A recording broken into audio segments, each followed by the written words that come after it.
طيب بسم الله الرحمن الرحيم. السلام عليكم ورحمة الله وبركاته. الحمد لله الحمد لله الذي أنعمنا بنعمة الإيمان وأعزنا بالإسلام ورزقنا باتباع سنة رسوله عليه الصلاة والسلام على فهم أصحابه الكرام. أشهد أن لا إله إلا الله وحده لا شريك له العز الأكرم وأشهد أن محمدا عبده ورسوله سيد الأنام. اللهم صل وسلم على محمد وعلى آله وصحبه وسلم تسليما كثيرا. أما بعد.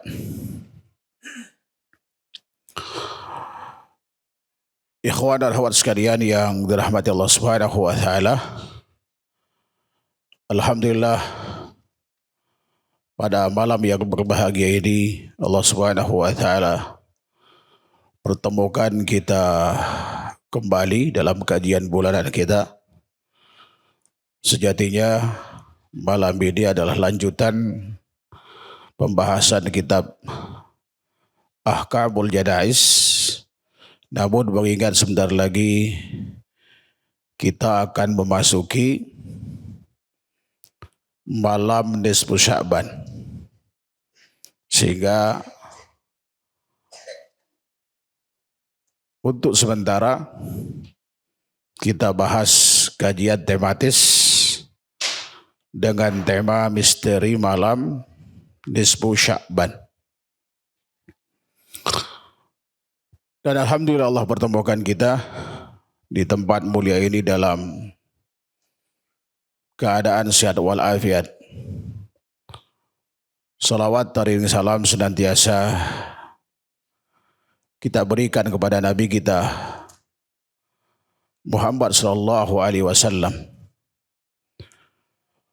beserta para kerabat, sahabat dan pengikut setianya sampai hari kiamat nanti. Pembahasan tentang malam nisfu Sya'ban. Ini pembahasan yang hampir setiap tahun dibahas. Ya, tentu dengan ragam tujuan. Ada yang memotivasi orang untuk melakukannya. Ada yang membahas dari sisi kualitas hadis terkait dengan malam nisfu Sya'ban. Ada yang membahas dari sisi lain. Dan mudah-mudahan tujuannya baik. Namun tidak semua niat yang baik itu akan mendapatkan kebaikan. Itulah yang dikatakan sahabat mulia Abdullah bin Mas'ud, kam mim muridil khairi lam yablugh. Berapa banyak orang menginginkan kebaikan tetapi dia tidak sampai pada kebaikan itu. Bisa jadi amal yang dilakukan tidak disyariatkan atau disyariatkan tapi tidak dilakukan sesuai dengan tuntunan. Sehingga amal itu kemudian sia-sia. Nah, terkait dengan malam nisfu Sya'ban, sebetulnya istilah ini populer sejak zaman sahabat Nabi sallallahu alaihi wasallam. Secara parsial memang hadisnya itu dhaif. Baik yang diriwayatkan oleh Imam Tabrani, Tirmidzi, juga Imam Ahmad, Ibnu Majah dan yang lainnya, baik yang bersumber dari sahabat mulia Aisyah, Abdullah bin Amr bin As, kemudian sahabat mulia Abu Musa al-Asy'ari dan beberapa sahabat lainnya. Dan banyak ulama kibar yang mendhaifkan hadis ini, seperti Imam Bukhari, termasuk Tirmidzi, termasuk juga Imam Abu Daud, walaupun beliau tidak membuatnya dalam kitabnya. Namun secara kolektif hadis ini sangat dimungkinkan terangkat derajatnya ya kan, menjadi hasan li ghairihi. Dan itulah penghukuman si Albani rahimahullahu taala terhadap hadis ini. Dan juga ada orang sebelum beliau seperti Imam Ibnu Hibban Al-Busti rahimahullahu taala. Di antara hadis itu sebagaimana yang ditulis sahabat mulia Abu Musa Al-Asy'ari dan yang semakna dengannya dari sahabat mulia Abdullah bin Amr bin As. Baik yang versinya Imam Ahmad, Ibnu Majah, bahwa Rasulullah pernah bersabda, innallaha la yattali'u fi lailatin nisfi Sya'ban. Ada yang mengatakan ila khalqihi fi lailatin nisfi Sya'ban fayawfiru di jami'i khalqihi illa li musyrikin aw musyahid. Sesungguhnya Allah Subhanahu wa taala melihat, memandang, memantau kepada seluruh makhluknya pada malam nisfu Sya'ban dan mengampuni dosa seluruh hambanya kecuali yang melakukan kesyirikan dan musyahid yang masih ada permusuhan dengan sesamanya. Di dalam hadis ini Rasulullah hanya memberitahu tentang keistimewaan malam nisfu Sya'ban itu, yaitu ada pengampunan dosa bagi seluruh hamba Allah kecuali yang dikecualikan dua orang tersebut, yang melakukan kesyirikan dan yang masih ada permusuhan dengan sesamanya. Tidak ada perintah di dalam hadis ini untuk melakukan amal-amal tertentu. Tidak salat nisfu Sya'ban yang kita kenal, tidak salat raghaib, tidak salat alfiyah, tidak zikir rame-rame, baca sholawat, baca yasin 3 kali. Gak ada anjuran di dalam hadis ini. Sejatinya malam mulia ini keistimewaannya sama persis dengan keistimewaan hari Senin dan Kamis. Kalau kita lihat hadis riwayat Imam Muslim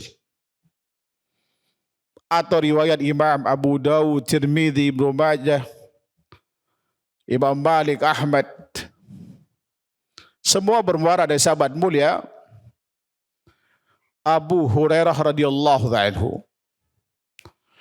Rasulullah SAW bersabda, "Tubtahu abwabul jannah yaumal isnini wal khamis."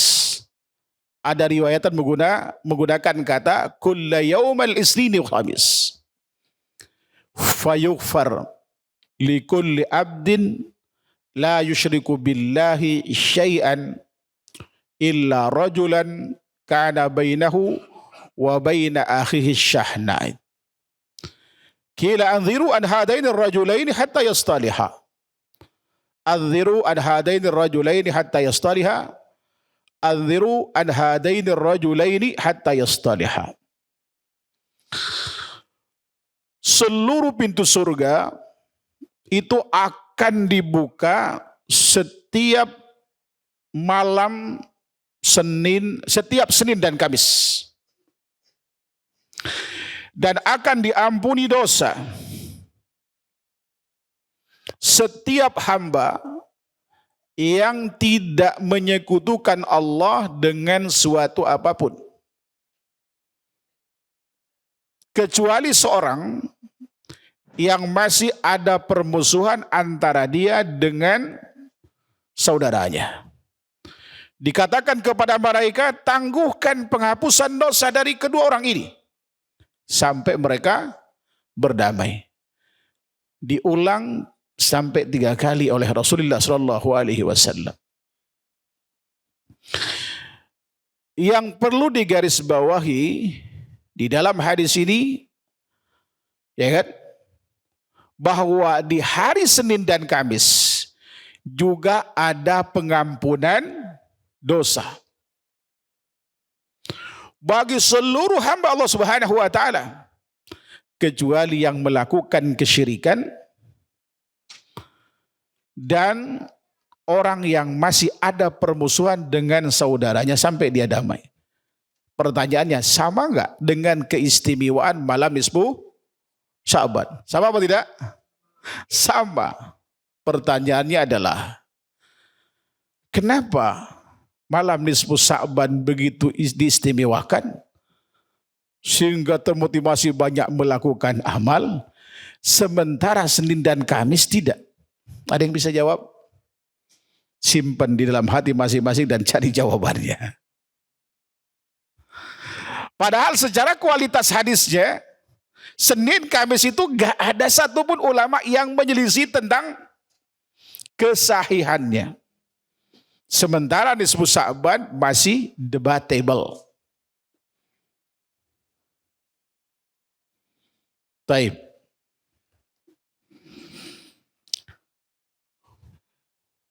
Masalahnya adalah, katakanlah kita sepakat nisfu Sya'ban itu istimewa, ya kan? Dan kemudian Senin Kamis istimewa, sama, ada pengampunan dosa, kecuali yang dikecualikan. Kita bisa jawab, bisa jadi tidak banyak kemudian orang berinovasi di hari Senin dan Kamis itu karena memang hadisnya jelas ada ibadah khusus yang disyariatkan oleh Rasulullah SAW, yaitu puasa Senin dan Kamis. Dalam hadis riwayat Imam Tirmidzi misalkan, Rasulullah katakan, tu'radul a'mal yaumal isnini wal khamis, fauhibbu an yu'rada amali wa ana sha'im. Setiap Senin dan Kamis itu amal dilaporkan, yaitu kepada Allah Subhanahu wa taala. Dan aku ingin di saat pelaporan amalku dalam keadaan berpuasa. Karena itulah kemudian kita puasa Senin dan Kamis. Yang paling Rasulullah suka puasa Senin dan Kamis itu di awal bulan, sebagaimana kata Hafsah istri beliau. Dan boleh juga kemudian sebulan penuh. Sementara pada malam nisfu Sya'ban itu kenapa begitu masih banyak orang menghidupkan dengan banyak amal? Karena banyak hadis yang diriwayatkan yang menganjurkan untuk melakukan amal-amal tertentu, atau yang menjelaskan tentang keistimewaan khusus pada malam itu, walaupun seluruh hadisnya tidak tegak sebagai hujjah. Dan juga ada nama-nama besar dari ulama kibar, ya kan, dalam tanda kutip mempromosikannya di dalam kitab-kitab mereka, sehingga kemudian para pengikutnya dan orang-orang awam kemudian melakukan pengamalan itu secara masif. Termasuk kemudian subhat-subhat yang dimunculkan seputar perayaan malam nisfu Sya'ban itu daerah tabi'in. Ya kan? Walaupun tidak dipotret secara utuh, dikutip hanya sepenggal, dan itulah sebabnya kenapa sampai sekarang ini sulit orang keluar dari zona pengamalan, ya kan, perayaan malam nisfu Sya'ban secara khusus dengan amal-amal tertentu. Dalam konteks negara kita tercinta ini, umumnya kaum muslimin Indonesia menghidupkan malam nisfu Sya'ban itu dengan berkumpul di masjid, melakukan salat nisfu Sya'ban, istilah kita dulu dikenal dengan salat raghaib dan salat alfiyah. Ini baru ada di abad kelima, Pak. Jadi abad ke-1, ke-2, ke-3, ke-4 itu enggak ada salat ini. Lalu kemudian zikir bareng dengan berbagai macam zikir termasuk sholawatan, dan kemudian baca Yasin 3 kali. Di antara alasan yang memotivasi mereka untuk melakukan ini bahwa malam nisfu Sya'ban itu malam pengangkatan amal. Mari kita bahas. Saya coba bahas. Waduh, ini waktunya tinggal 19 menit ya. Antum mau bahasan yang berperiodik atau hanya ngoreksi amal yang ada di Indonesia? Oh, yang mana?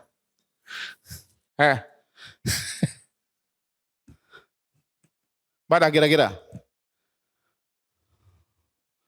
Oke, saya sebutkan secara singkat ya. Apakah ada yang menghidupkan malam nisfu Sya'ban di zaman sahabat itu? Secara khusus tidak ada. Tidak ada perayaan di zaman Rasulullah saat beliau masih hidup. Tidak pula pasca beliau wafat. Yang sampai kepada kita hadis mauquf pada 2 sahabat mulia, Umar bin Khattab, ini dikutip oleh Imam Jarir At-Tabari dalam tafsir beliau ketika menafsirkan firman Allah Subhanahu wa taala surah Ar-Ra'd ayat 39. Dan juga dikutip oleh Imam Ibnu Abi Syaibah dalam musannafnya. Dan kitab doanya Imam At-Tabrani rahimahullahu ta'ala. Sahabat mulia Umar bin Khattab itu malam-malam nisfu Sya'ban beliau tawaf. Bukan sedang ingin merayakan, Pak, tawaf lalu kemudian baca doa. Yang kemudian doa ini diramus demikian rupa oleh tokoh sufi bernama Ahmad bin Ali Al-Buni nanti di abad ke-6 dan awal abad ke-7. Yang sampai kepada kita menjadi doa malam nisfu Sya'ban itu. Redaksi doanya pada saat itu beliau tawaf sambil menangis dan berdoa. Allahumma in kunta katabtani fi ahli syaqawah, kata beliau. Ya Allah, jika engkau telah mencatatku dalam golongan orang-orang yang sengsara, ya kan, pamhuni, hapuslah aku. Artinya dari catatan itu. Allahumma in kunta wasbid anni min ahli sa'adah, kata beliau. Dan catatlah aku dalam golongan orang yang bahagia. Ya kan?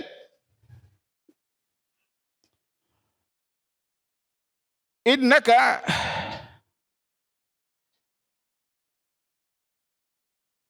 tamhu ma tasha wa tusbit wa indaka ummul kitab. Kira-kira redaksi doanya demikian.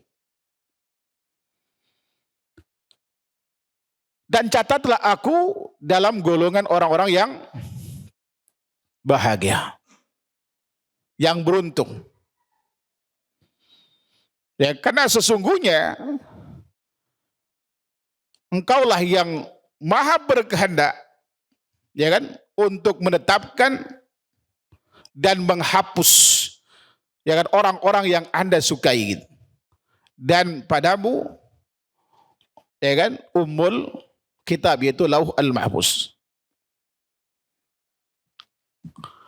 Ini yang sampai kepada kita.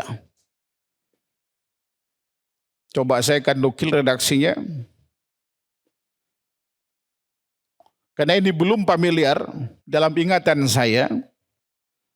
Karena saya baru dapatkan data ini.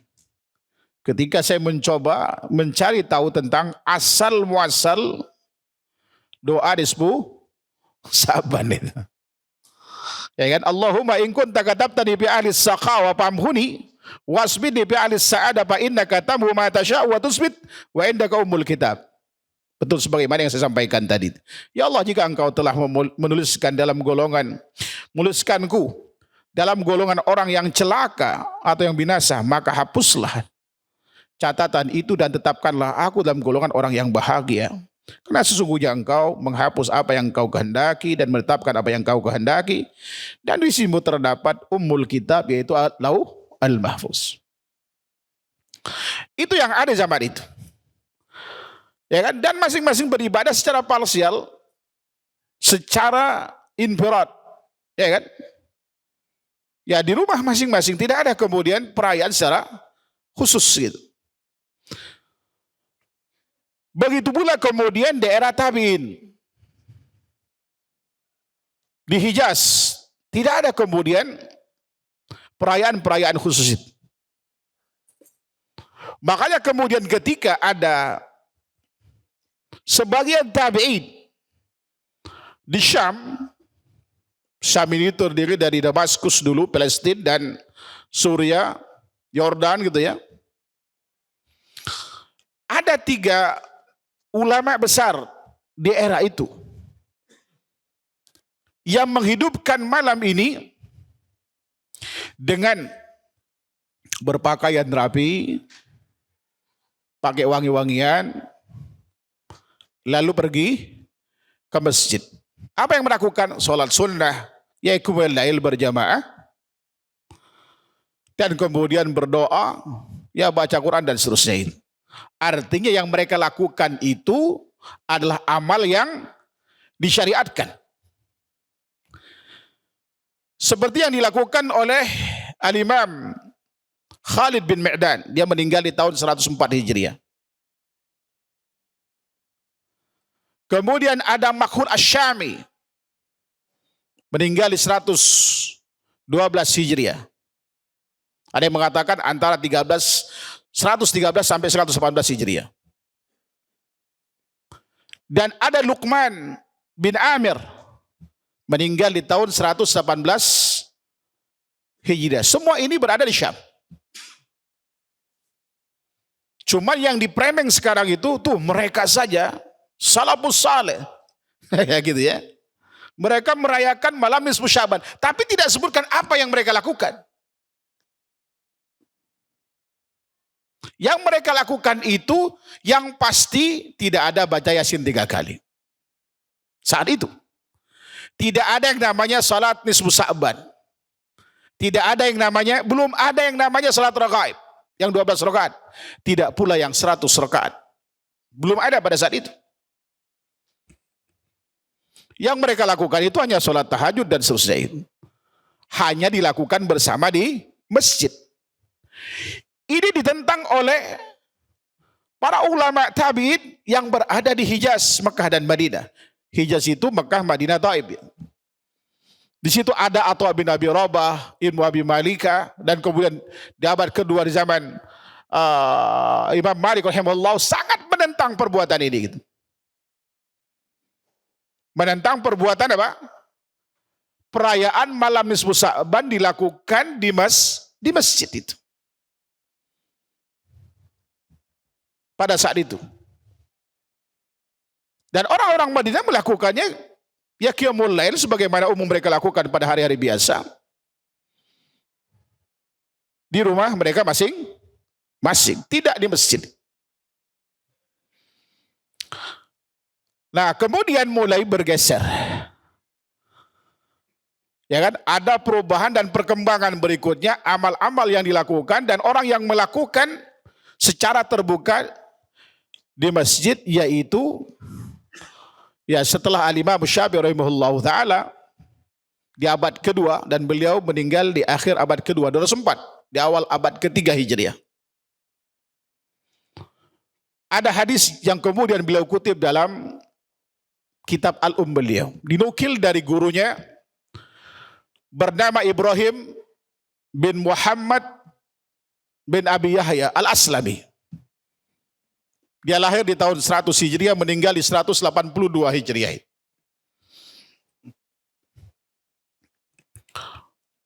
Gurunya Imam Syafi'i rahimahullah ta'ala ini, ya kan, dituduh kemudian oleh Imam Malik, gurunya Imam Syafi'i juga, Imam Malik, ya kan, Malik bin Anas, dan Imam Yahya bin Ma'in, dan Imam Ahmad sebagai pendusta kalau terkait dengan pahamnya beliau, ya kan, dia berafiliasi dengan kelompok Qadariyah. Bahkan ada sebagian menuduhnya berafiliasi dengan Syiah Rafidah. Namun Imam Syafi'i rahimahullah ta'ala juga sebetulnya tidak menyaksikan tentang tuduhan ini, namun beliau kenal secara personal gitu. Beliau tidak menerima secara mutlak, tidak pula menolak tidak secara mutlak terhadap gurunya ini. Dia seorang yang ahli fikih, orang jenius, kata Imam Syafi'i rahimahullah ta'ala. Kalau kemudian Ibrahim bin Muhammad bin Abi Yahya al-Aslami ini yang menyampaikan hadis itu haddatsani, biasa, ya kan? Baru kemudian Imam Syafi'i itu mengambilnya. Dia menyebutkan dari mana kemudian dia mengambil hadis itu. Ya kan? Dan beliau mengambil dari gurunya ini hanya hadis yang berkait dengan fadhail amal. Nah, di antara hadis yang beriwayatkan dari Ibrahim bin Abi Yahya ini adalah hadis tentang keistimewaan malam nisfu Sya'ban itu menjadi bagian 5 malam yang mustajab doa. Dan yang menarik, cara Imam Syafi'i memaparkan dan membawakan hadis ini di dalam Al-Umnya itu beliau mengatakan, balaghana, ya kan, annahu kana yuqal anna du'a mustajabun fi 5 layalin. Lailatul Jum'ah, Lailatul Idul Adha, Lailatul Idul Fitr, wa awwal lailatin min Rajab, wa Lailatul Nisfi Sya'ban. Ada berita yang sampai kepada kami bahwasanya dikatakan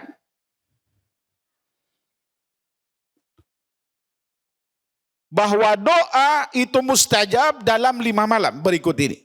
Malam Jumat, malam Idul Adha, malam Idul Fitri, malam pertama Rajab, dan malam nisfu Sya'ban.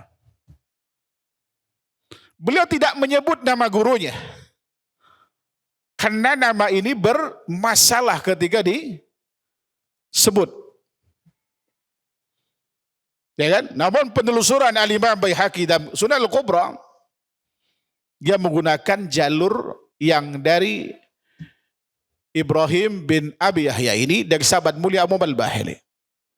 Tapi dalam kitab Syu'abul Imannya beliau menggunakan dari jalur sanad Al-Imam Abdul Razak San'ani yang bermuara dari sahabat mulia Abdullah bin Umar. Redaksinya hampir mirip dengan hadis yang barusan, namun urutan malamnya berbeda. Khamsu layalin la turad bihinna da'wah. Redaksi demikian. Awwalu lailatin min Rajab, wa lailatul nisfi Sya'ban, wa lailatul Jum'ah, wa lailatul Idul Fitri, wa Idin Nahar. 5 malam yang tidak tertolak di dalamnya doa. Malam pertama Rajab, malam nisfu Sya'ban, malam Jumat, malam Idul Fitri, dan malam Idul Adha. Ini versi hadis yang diriwayatkan oleh Imam Al-Baihaqi dalam 2 kitabnya, termasuk riwayat Imam Dailami dan Imam Ibnu Asakir dalam Tarikh Damaskus. Ya kan? Dan seluruh sanad hadis ini sebetulnya tidak tegak sebagai hujjah sebagaimana dikatakan Imam Yahya bin Ma'in dan Imam Ahmad. Karena dalam sanadnya terdapat seorang bernama Ibrahim bin Muhammad bin Abi Yahya tadi itu. Ya kan? Al-Aslami, gurunya Imam Syafi'i rahimahullah ta'ala. Adapun yang diriwayatkan oleh Imam Baihaqi dalam Syu'abul Iman itu beda sanadnya dengan ini, namun ada 3 orang yang tidak dikenal biografinya.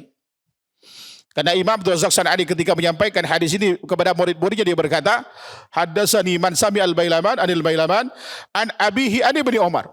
Yang menyampaikan hadis ini kepada kami, Ya kan, kepadaku kata beliau adalah orang yang pernah mendengar dari Al-Bailaman dari ayahnya. Siapa orang perantara ini dan siapa Al-Bailaman dan siapa ayahnya?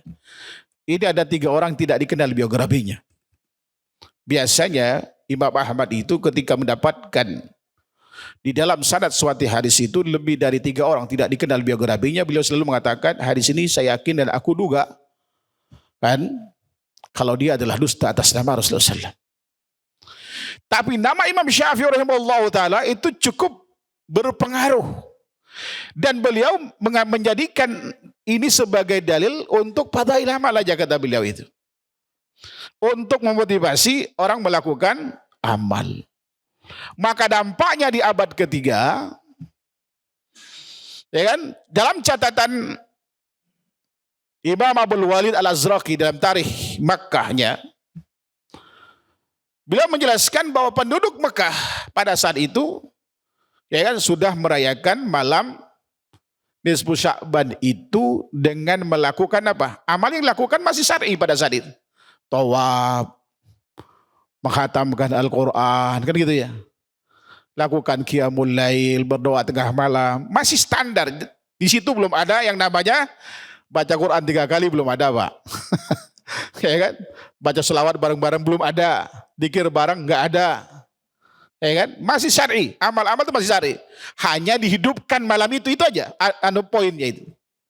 Di abad ketiga itu masih bersih. Ya kan? Dan ini kena pengaruh dengan nama besar siapa?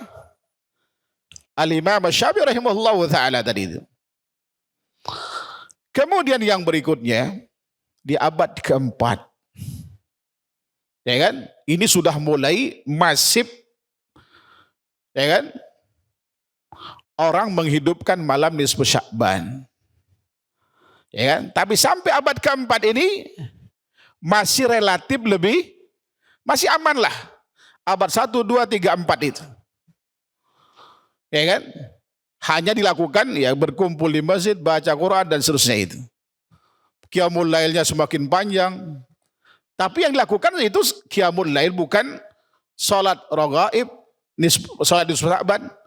Belum dilakukan yang namanya puasa nisfu Sya'ban tanggal 15 itu belum ada. Ya kan? Belum salat alfiyah itu belum ada, baca Yasin 3 kali belum ada. Sampai abad keempat, baru kemudian di abad kelima. Terjadi di mana? Di Syam lagi yang mempelopori itu. Ada seorang bernama Ibnu Abi Al-Hamra itu. Di tahun 448 Hijriah. Beliau aslinya itu sholat sendirian. Sholat malam sendirian. Ya kan? Karena suaranya merdu, orang-orang yang di masjid tertarik untuk melakukan sholat bersamanya. Akhirnya berjamaah. Dan sholat yang dilakukan pada saat itu, sholat apa? Sholat yang 100 rakaat, Pak. Setiap rakaat itu baca surah Al-Ikhlas sebanyak 10 kali. Setiap rakaat 10 kali, kali 100 berapa itu? 1000. Itulah sebabnya kenapa sholat ini disebut dengan sholat alfiyah. Ya kan? Dan orang ini ya kan, melakukannya itu karena juga terinspirasi ya dengan ulama yang di saat itu cukup familiar. Ya kan? Namanya Abu Talib al-Makki. Dia wafat di tahun kurang lebih 338. Berarti 110 tahun sebelum siapa?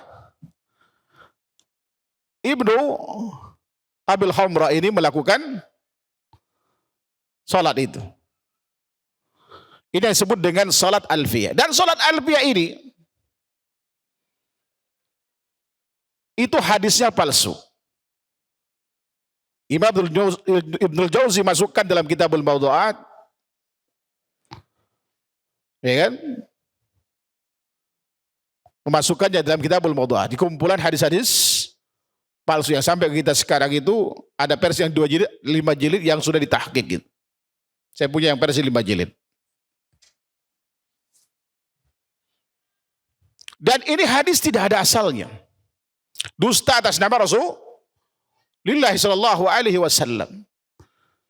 Dan sejak itulah kemudian mulai di abad kelima, pertengahan abad kelima ini, salat ini mulai lakukan.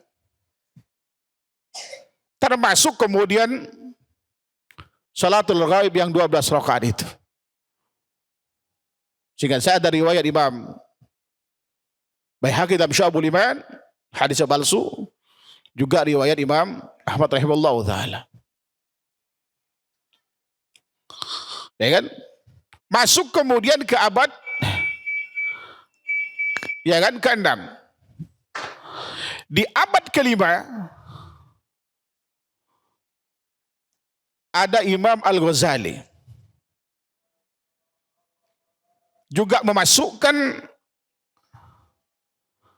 anjuran salatul raghaib ini, baik yang versi 12 atau yang 100 rakaat. Di dalam kitabnya apa? Ihya Ulumuddin. Dan hasil penelitian Al-Imam Zainuddin Al-Iraqi menyimpulkan bahwa hadis ini tidak ada sanadnya.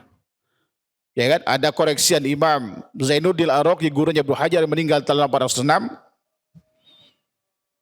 tentang kualitas hadis, seluruh kualitas hadis yang ada dalam Ihya Ulumuddin.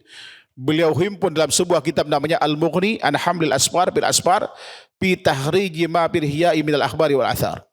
Tidak kurang dari 932 hadis Ihya Ulumuddin bermasalah, termasuk salat alfiyah itu. Dan ini di abad kelima, karena Imam Al-Ghazali lahir tahun 450, wafat tahun 505 Hijriah. Ya kan? Dan karena nama besar inilah kemudian baik di abad keempat dan abad kelima, sehingga salat alfiyah dan salatul raghaib itu semakin masif dilakukan. Lalu kemudian nanti bagaimana sikap ulama terhadap salat ini, termasuk dari di abad ke-7 yang membuat Imam Nawawi itu berang, nanti saya akan bawakan setelah salat insyaallah taala. Wallahu taala alam wa sallallahu Muhammad wa ala alihi wasallam. Subhanakallahumma bihamdika asyhadu an la ilaha illa anta astaghfiruka wa atubu ilaik. Assalamualaikum warahmatullahi wabarakatuh. Baik, insyaallah kita lanjutkan pembahasan kita terkait dengan misteri malam nisfu Sya'ban, khususnya terkait dengan sejarah munculnya amal-amal yang dilakukan pada malam nisfu Sya'ban itu. Tadi sampai mana? Abad keberapa? Abad kelima. Nanti loncat abad ketiga ke Indonesia, abad ke-13. Ini idealnya kurang lebih 3 jam, Pak. Tapi saya coba ya dengan waktu yang tersedia. Tapi abad kelima. Di abad kelima ini sudah mulai muncul salat alfiyah. Ya kan? Dan kemudian nanti di abad ke-6 juga muncul salat raghaib itu. Ya kan? Karena hadisnya dikutip oleh Imam Al-Baihaqi yang hidup di abad kelima di dalam kitab Syu'abul Iman, dan hadisnya palsu yang versi 12 rakaat. Jadi kemudian setelah itu di malam nisfu Sya'ban, di samping amal-amal yang dilakukan di abad-abad sebelumnya, ada tambahan amal gitu ya. Ya kan, di abad kelima tambahannya apa tadi? Salat alfiyah. Ya kan? Kemudian juga salatul ghaib alfiyah yang 100 rakaat atau kemudian yang 12 rakaat. Namun yang paling banyak dilakukan itu yang 100 itu. Yang 100 rakaat. Lalu kemudian di abad ke-6, ya kan? Di abad ke-6 Ya, juga mulai dilakukan yang 12 ini. Ya, secara masif. Sehingga kemudian pada saat ini terjadilah tentu perselisihan di antara kalangan ulama antara yang pro dan kontra tentunya. Sebagaimana sekarang itu lumrah dari dulu sampai sekarang. Nanya ikhtilaf itu masih ada. Nah, kemudian di era itulah lahir pencetus Yasin 3 kali itu. Ya kan, walaupun pengamalannya nanti di akhir menjelang akhir hayatnya. Ada seorang bernama Ahmad bin Ali Al-Buni. Al-Buni ini disebut pada Buna, yaitu kampung di Aljazair. Disinilah Ahmad bin Ali Al-Buni ini lahir di tahun 520 Hijriah. Pernah tinggal di Maroko dan berdomisili tetap serta berkarir itu sampai wafat di Mesir di tahun 622 Hijriah. Artinya beliau wafat di awal abad ke-7. Siapa Al-Buni? Seorang filsuf. Dia ahli filsafat, ahli matematik, termasuk dikenal juga sebagai tokoh sufi dan semi dukun. Semi dukun. Ya kan? Dia termasuk salah seorang yang mengilhami orang-orang Indonesia, ya mungkin ya oknum-oknum tokoh agama Muslim Indonesia dalam buat wafak gitu. Jimat-jimat itu. Dari kitabnya namanya Syamsul Ma'aribil Kubra. Ya kan? Di dalam kitab inilah kemudian dia menganjurkan baca Yasin 3 kali itu. Baca Yasin 3 kali. Ini buku juga disebut, ada yang mengatakan dia buku hikmah katanya. Yang jelas hasil ya terawangan dia, perenungan dia dan seterusnya. Di samping memang ada beberapa hadis yang benar berisbatan di samping hadis palsu yang dibawakan. Versi dia, ini versi Yasin yang dibuat oleh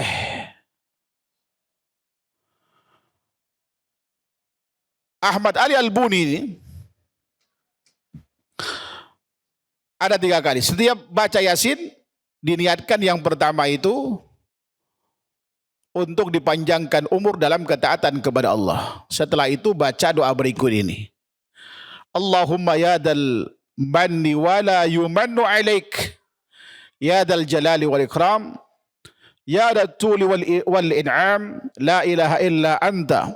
Dhahra al-lajiin. Wajar al-mustajirin. Wa aman al-khaifin. Allahumma in kunta katabtani.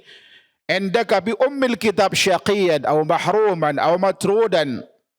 Au muqattaran alaiya fil rizki. Pamhu. Allahumma bifadlika syaqawati. Wa hirmani wa tardi. Wa iktara rizki. Wa athbitni indaka bi ummil kitab sa'idan marzuqan muwaffaqan lil khairat. Ini hasil modifikasi dari doanya dua sahabat mulia Umar dan Abdullah bin Mas'ud.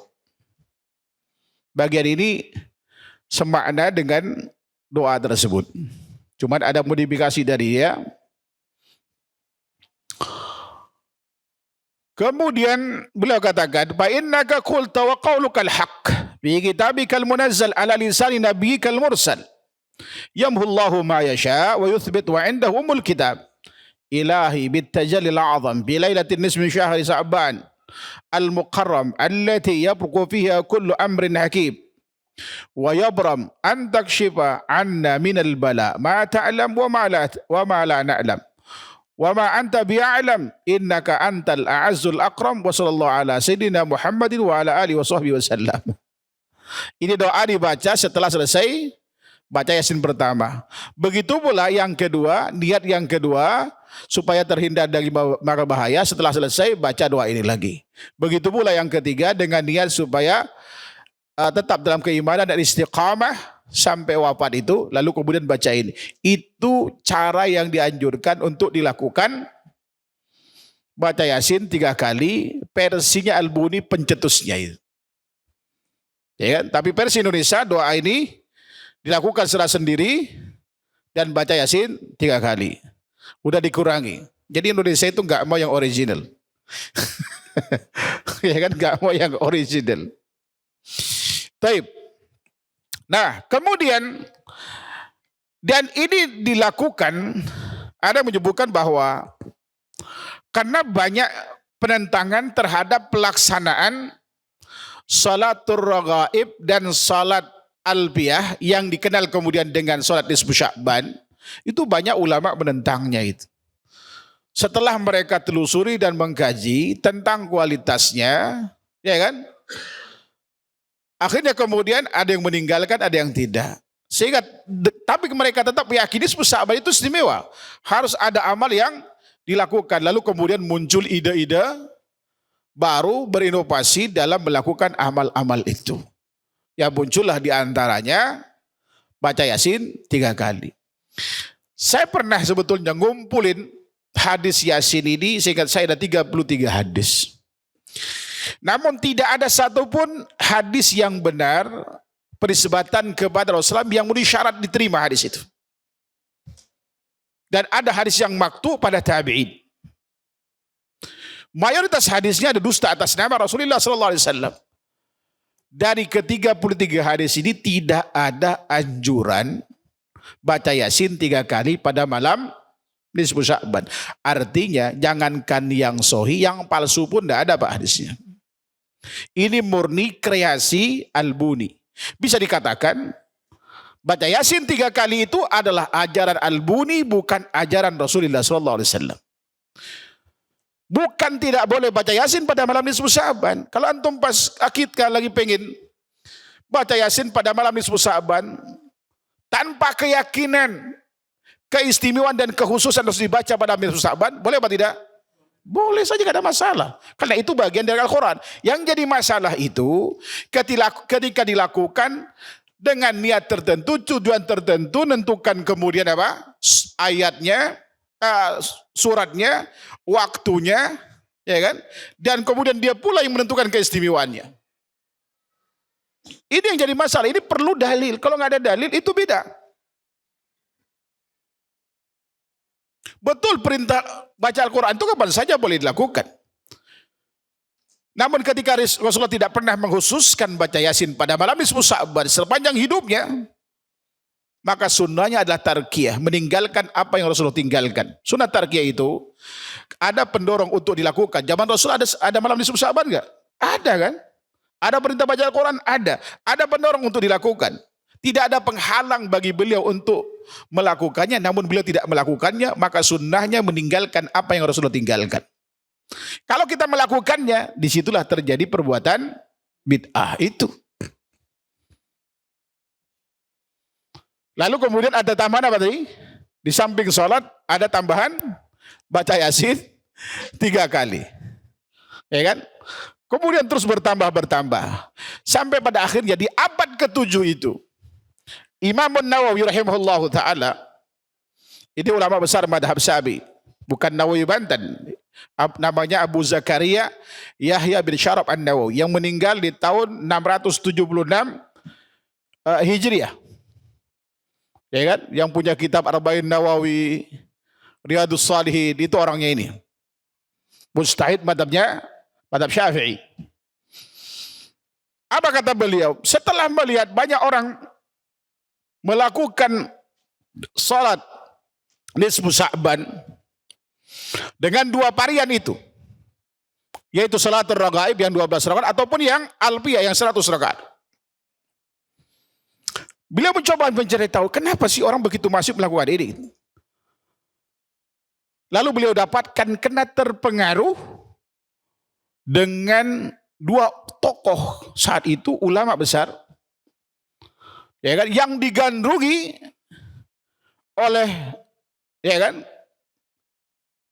kaum muslimin pada saat itu, khususnya dari kalangan mutasawwif, orang-orang tasawuf. Di situ ada nama tadi Abu Talib al-Makki yang meninggal di tahun 338, dan kemudian ada, ya kan, Imam Al-Ghazali, Muhammad bin Muhammad Abu Hamid Al-Ghazali, yang meninggal di tahun 505 di dalam kitab Ihya Ulumuddinnya. Abu Talib al-Makki dalam Qutil Qulubnya. Ya kan? Apa kemudian kata Imam Nawawi setelah meneliti seluruh hadis terkait dengan salat ini? Ya kan? Beliau simpulkan dan beliau muat di dalam kitabnya Majmu' Syarh Muhadzab. Beliau berkata, "Ammas salah bainal maghribi wal isya fi awwali lailatil jum'ati min Rajab fahatani salatani bid'atani munkaratan fala taktar bidzikrihima fi kitabai Qutil Qulub wa Ihya Ulumuddin fal ahadisu fihima kulluha batilun." Adapun salat yang dilakukan pada malam nisfu Sya'ban, salat yang dimaksud yang versi 12 dan versi yang 100 tadi itu, yang dilakukan sejak abad ke-5 dan ke-6 sampai dilanjutkan di abad ke-7 di zaman beliau. Belum lagi kemudian ditambah tadi baca Yasin 3 kali. Itu di awal abad ke-7. Ya kan? Adapun salat yang dilakukan antara maghrib dan isya pada malam Jumat pertama Rajab, pada malam nisfu Sya'ban, kedua salat ini kata beliau bid'ah mungkarah. Ini penting pernyataan ini karena keluar dari tokoh sekelas Imam Nawawi yang notabene beliau itu pro dengan bid'ah hasanah. Tapi beliau untuk salat ini beliau katakan bid'ah mungkarah supaya umat Islam saat itu segera meninggalkan bahwa ini adalah kemungkaran, enggak boleh dilakukan. Tidak cukup sampai di situ. Karena mereka melakukan itu karena terpengaruh dengan nama besar dua tokoh tadi itu, Abu Talib al-Makki dan kemudian Imam Al-Ghazali. Maka beliau katakan fala taktar, jangan engkau terpedaya. Kalau bahasa ekstrimnya, jangan kau tertipu sekalipun salat itu dimuat di dalam dua kitab Qutil Qulub dan Ihya Ulumuddin. Lalu beliau kasih alasan, karena seluruh hadis terkait dengan salat ini di dalam dua kitab tersebut semuanya batil. Semuanya batil. Salat alfiyah dikatakan baik oleh Imam Zainuddin Al-Iraqi, gurunya Ibnu Hajar Al-Asqalani, ulama besar mazhab Syafi'i, meninggal tahun 806. Dan juga apa yang dikatakan oleh Imam Ibnul Jauzi dalam Kitabul Mawdu'at, itu hadis palsu. Hadis yang tidak punya landasan. Wabil khusus Al-Imam Imam Zainuddin Al-Iraqi, gurunya Ibnu Hajar ini meneliti secara khusus seluruh hadis yang ada di dalam kitab Ihya Ulumuddin karya Al-Ghazali tadi. Ya kan, beliau simpulkan kurang lebih ada 932 hadis, di semua bermasalah, termasuk hadis salat alfiyah tadi itu. Dimuat dalam kitabnya namanya Al-Mughni an Hamlil Asfar fil Asfar fi Tahriji ma fil Ihya bil Akhbari wal Athar. Ini menghimpun hadis-hadis yang bermasalah dalam Ihya Ulumuddin itu. Ya kan? Nah, lalu kok sampai ke Indonesia itu kapan baca Yasin 3 kali? Ternyata baru kemarin sore, Pak. Masuk ke Indonesia ini melalui Alawiyin, Ba'alwi. Ya kan? Saya dapatkan kitab ini di abad awal ke-9 Masehi. Abad ke-19 Masehi. Atau kemudian di awal abad ke-13 Hijriah. Ada seorang bernama Utsman, dikenal dengan Habib Utsman bin Yahya. Namanya seingat saya namanya Utsman bin Abdullah bin Aqil bin Yahya Al-Alawi Al-Husaini. Dia lahir itu tahun 1238 Hijriah. Bertepatan dengan tahun 1822 Masehi. Wafatnya di tahun 1331 Hijriah bertepatan dengan tahun 1914. Dia punya beberapa karya dalam bahasa Melayu, tulisannya pakai bahasa apa? Kayak Arab iya, ya kan? Apa bahasa apa namanya itu? Bahasa Melayu dulu kan ada tulisan yang ya titik bawah ain kemudian titik 3 di atas itu. Arab pegon. Nah itu. Sebetulnya nggak bisa disebut kitab lah. Itu hanya terdiri dari ya hampir 80 halaman fotokopian gitu. Tulisan tangan. Tulisannya gede-gede. Ya kan? Nama bukunya ini Maslakul Akhyar fil Adiyati wal Adhkar. Maslakul Akhyar fil Adiyah wal Adhkar. Ya kan? Di dalam buku ini, ya kan? Ya katakanlah 80% itu bidah. Kecuali ada beberapa yang betul itu pun sudah ada modifikasinya. Termasuk kemudian asal muasal dari mana doa, setiap basuh tangan, wudu itu basuh tangan, basuh kepala segala macam itu kan. Itu dari sini asalnya. Di antaranya. Di bagian terakhir dia bahas tentang anjuran baca Yasin 3 kali ini. Ya kan? Artinya baca Yasin 3 kali di Indonesia ini dipopulerkan oleh beliau ini dan ya tarekat-tarekat yang berafiliasi dengan ya kan Ba'alwi itu. Saya nggak bahas nasabnya Pak. Ya kan? Ini bukan sentimen tidak, itu begitu. Dan dia bukan orang pertama, dia hanya menukil ya kan mungkin dari orang-orang ya, tasawuf ya karena Al-Buni juga tasawuf dan dia hidup di abad ke-6 dan awal abad ke-7 Hijriah. Ini asal muasal ya kan baca Yasin 3 kali. Nah, dengan demikian dari uraian singkat tadi agak setengah panjang ya kan bahwa ya kan menghidupkan malam nisfu Sya'ban itu sejatinya tidak pernah Rasulullah lakukan, tidak pula sahabat, tidak pula tabi'in, hanya sebagian kecil dilakukan oleh tabi'in Syam. Ada 3 orang tokohnya di sini yang paling populer, ada Khalid bin Mi'dan, ada Makhul Asyami, ada Luqman bin Amir. Namun pada saat itu yang dilakukan ibadah-ibadah sunnah. Kalau kita menghidupkan sekarang ya kan dengan cara mereka boleh apa tidak? Boleh, karena itu disyariatkan Pak. Ya kan? Dan itu masih aman sampai abad ke-4 Pak. Baru abad ke-5, ke-6, ke-7, ke-8 sampai sekarang ini. Disinilah kemudian banyak penyelewengan dan penyimpangan karena pengamalan hadis palsu dan pengamalan amalan yang tidak disyariatkan. Ya kan? Saya akan bawakan hadis terakhir.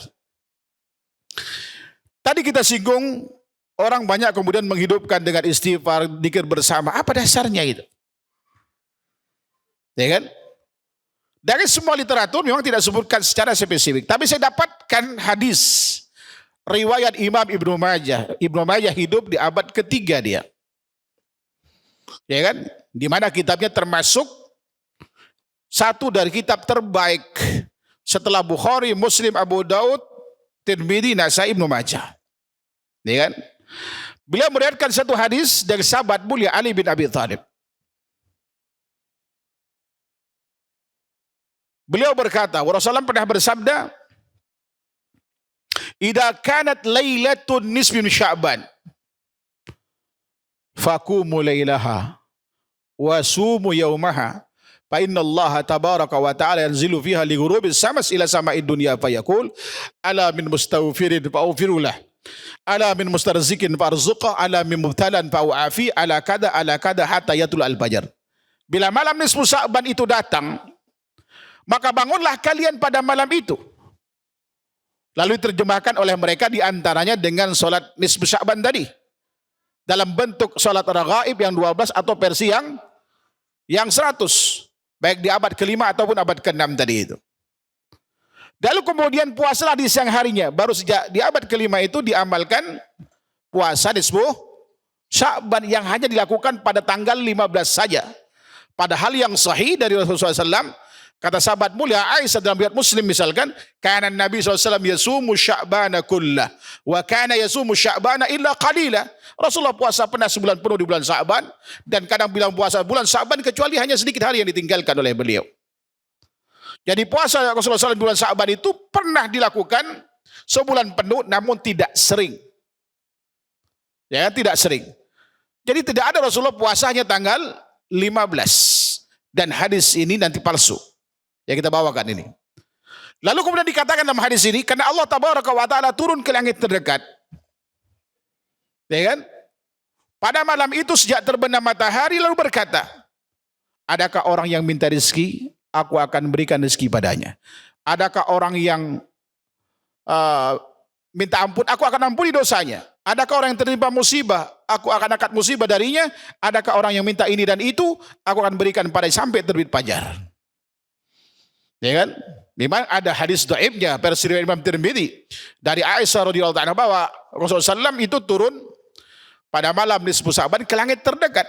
Itu hadisnya dhaif yang kemudian jadi penguat hadis-hadis yang lain dari Tabrani, ya kan? Dari sahabat mulia Abdullah bin Amr bin Astari dan juga dari sahabat mulia siapa namanya? Abu Musa al-Asy'ari.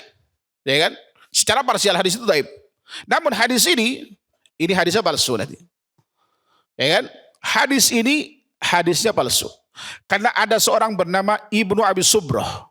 Nama lengkapnya Abu Bakar bin Abdullah bin Muhammad bin Subrah. Ya kan? Dia meninggal di tahun 162 Hijriah. 162 Hijriah. Nah, siapa yang mengatakan pemalsu hadis? Ada dua imam besar, Yahya bin Ma'in dan kemudian Imam Ahmad bin Hanbal. Sebagaimana dikutip oleh Imam Ibnu Hajar dan sekolah di ulama besar mazhab Syafi'i dalam Takribut Tahdhibnya, dalam Tadhibut Tahdhibnya. Kemudian juga Al-Mizzi dalam kitab Tahdhibul Kamal bi Asma'ir Rijal. Imam Ad-Dhahabi dalam Tadhibut Tahdhib. Ya kan, mengutip bahwa dia adalah pemalsu hadis. Kana yadaul hadis. Ada Ibnu Abi Subrah ini pemalsu hadis. Beliau ulama itu. Ya kan? Beliau itu ulama di zamannya. Tapi memalsukan hadis. Ya, jangan dikira kemudian ada tokoh agama, termasuk kita di Indonesia, Masya Allah, berapa banyak kemudian orang yang banyak pengikutnya berdusta atas nama Rasulullah Sallallahu Alaihi Wasallam. Antum percaya ketika ada orang mengatakan, ya kan, dia bisa memadamkan api neraka? Dia ngaku ketemu Rasulullah selalu berkunjung pada dia, itu dusta kan? Itu dari tokoh itu udah ada sejak zaman dulu gitu loh. Sayang dia hidup di era yang tepat, di era di banyak orang bodoh, banyak nggak peduli dengan agamanya. Ketika ada yang mengingkarinya dibully. Kenapa? Karena kejahilan sudah merata. Ini tanda akhir zaman. Ya kan? Jadi hadis ini tidak bisa dijadikan dalil untuk kemudian menghidupkan malam itu sebagai malam dengan zikir bersama dan seterusnya itu. Dan itu belum pernah ada dilakukan di abad ke-1, ke-2, ke-3, ke-4 itu. Walaupun sama-sama menghidupkan, disebutkan dengan perayaan gitu. Ya kan? Ini hadisnya palsu. Jadi tidak boleh diamalkan. Jadi dengan demikian berarti tidak ada amalan khusus pada malam nisfu Sya'ban. Kalau kita menghidupkan, hidupkanlah sebagaimana dihidupkan oleh ulama-ulama tabi'in, sahabat dulu. Ya antum pada saat itu di malam hari misalkan maghrib antum lakukan sholat rawatibnya. Kemudian kita baca misalkan Quran, ya kan? Di malam itu, lalu kemudian sholat isya berjamaah pulang tidur seperti biasa. Lalu kemudian tengah malam bangun, ya kan? Sebagaimana umum kita lakukan tengah malam kita berdoa. Boleh apa tidak seperti itu? Boleh, karena itu disyariatkan. Ya kan? Itu yang disyariat. Adapun amalan khusus itu tidak benar penisbatannya kepada Rasulullah sebagaimana yang kita jelaskan tadi. Ya kan? Demikian ya uraian singkat terkait dengan masalah misteri malam nisfu Sya'ban. Wallahu taala a'lam. Mungkin ada pertanyaan, silahkan. Ya kan? Nah,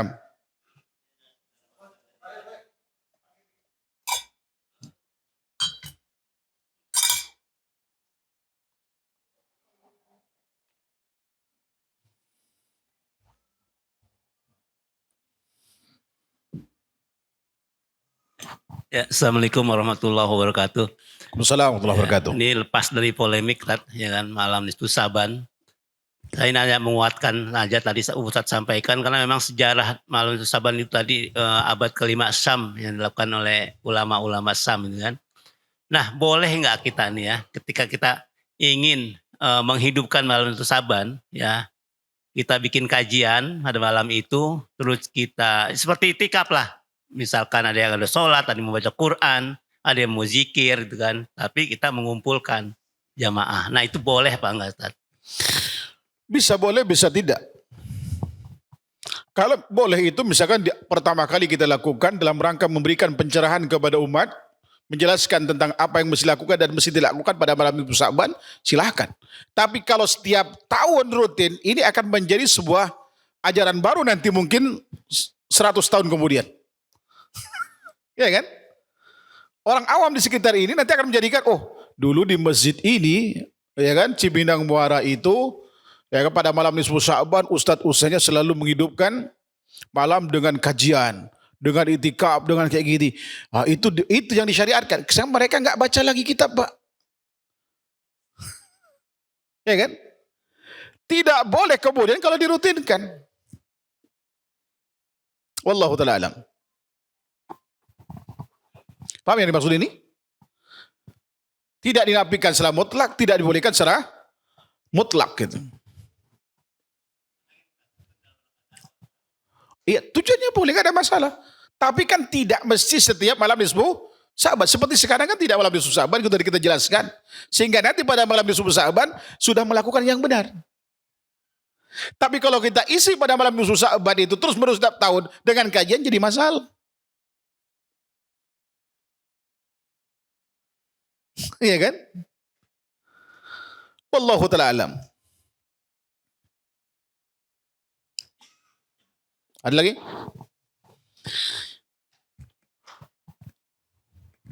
Tapi saya kira cukup.